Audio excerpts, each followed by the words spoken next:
सांगलीतून महत्त्वाचा अपडेट समोर येतोय। सांगलीमध्ये कृष्णा नदीच्या पाणी पातळीमध्ये वाढ झालेली आहे। कृष्णा नदी इशारा पातळीवरून अवघी 1 फूट दूर आहे। वाळवा तालुक्यामध्ये वारणा नदीच्या पुरामुळे जनजीवन हे पुरतं विस्कळीत झाल्याचं बघायला मिळत आहे। सांगलीमध्ये कृष्णा नदीच्या पाणी पातळीत ही चांगलीच वाढ झालेली आहे।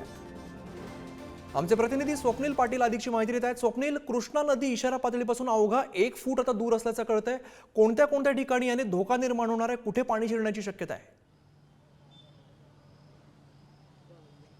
नक्कीच अमित, जर आपण पाहिलं तर काल कोयना धरणातून पाण्याचा विसर्ग सुरू करण्यात आला होता, तो आज सायंकाळी सांगलीमध्ये पोहोचलेला आहे।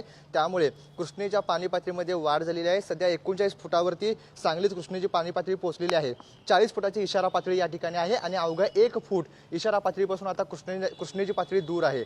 40 फुटाला पाणी पोहोचल्यानंतर सांगलीतील अनेक भागात पाणी शिरण्यास सुरुवात होईल। आता सध्या सांगली शहरातील अनेक भागामध्ये पाणी शिरण्यास सुरुवात झालेलं आहे। सांगली जिल्ह्यामध्ये सकाळपासून पाऊस कमी होता, परंतु सायंकाळपासून पुन्हा पावसाला सुरुवात झालेली आहे। सांगली शहरासह पश्चिम भागात देखील मुसळधार पाऊस कोसळतोय, त्यामुळे कृष्णेच्या आणि वारणेच्या पाणी पातळीमध्ये वाढ होते। कृष्णा नदी आता चांदोली धरणातून 15,000 क्युसेक पाण्याचा विसर्ग सुरू आहे, त्यामुळे वारणाकाठच्या गावांना सतर्कतेचा इशारा देण्यात आला आहे। अनेक गावांमध्ये पाणी शिरलेलं आहे, नागरिकांचं देखील स्थलांतर करण्यात आलेलं आहे।